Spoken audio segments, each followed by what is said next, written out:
when you mention ideas of slavery, when you mention Ronald Reagan and what happened when he was the president. When he was the president of this country, although he did inherit a horrible economy, he moved more African Americans into the middle class than in the history of this country. Exactly. As opposed to Barack Obama, who has put more people on government dependency, more people on food stamps, and is a dismal failure, even to blacks. 96% of African Americans voted for this president. The last Gallup poll last week, he's down to 79% approval ratings within this country. When black folks say enough of this, he better be a much better communicator to get more folks to buy into his expansion of government. You are absolutely right. They have been a fraud for a long time because what they've been is exposed. They should not have had a partnership with Planned Parenthood, granted. But you know that they're a fraud. You know that they're a fraud because there are some doctors and some scientists that say that there is a relationship between abortion and breast cancer. And yet this particular organization, both of those organizations, they will not acknowledge this. They will not look into it. They will not say, why is it that since we've had Roe v. Wade as national law and we've killed 50 million children, we're starting to see increases in breast cancer. So both of them are fraud. And if I were giving to them at all, or ever have, I would pull that money. And any one of us that are conservatives don't give to either one of them anymore and keep the pressure on the defunct Planned Parenthood. Also, I tell you, we have history on our side because we have ultrasound. And when you start looking at what ultrasound is doing, women are changing their mind. And I have to remind us that up until the 1800s, only 2% of Americans actually owned slaves, but we still got rid of slavery. Even when we get to the point where abortion is no longer in this country because women are saying no, we are still going to overturn Roe v. Wade. They have a fight on their hand if they think we're going to give up on this. They do. That's right. But, you know, it's a fight we have to fight.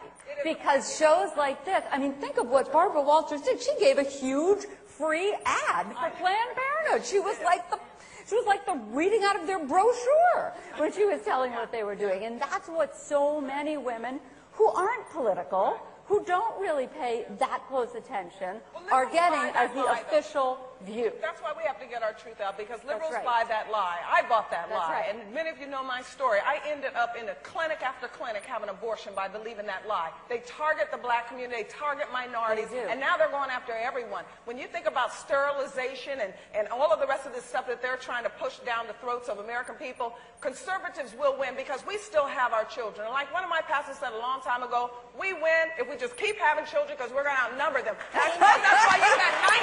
There we go. You had 19 children.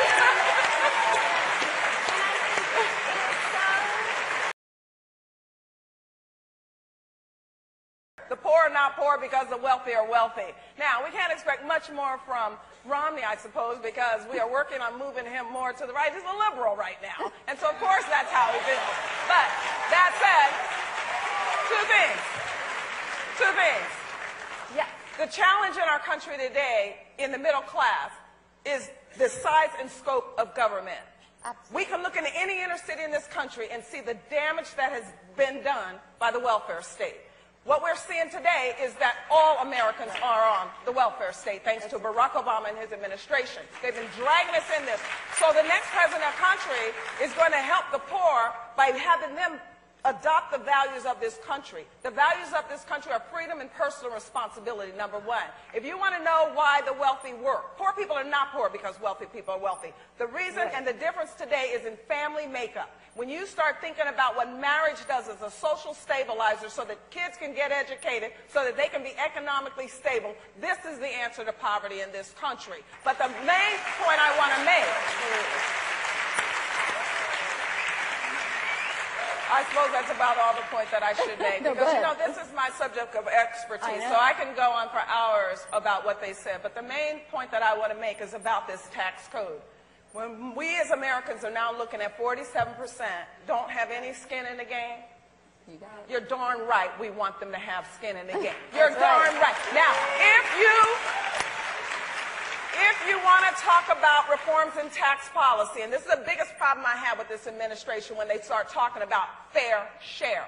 Right. Then why aren't we hearing discussions about either a flat tax, a consumption tax? I think that one of the reasons that 999 got so much attention is because everybody had to pay it. That's exactly right.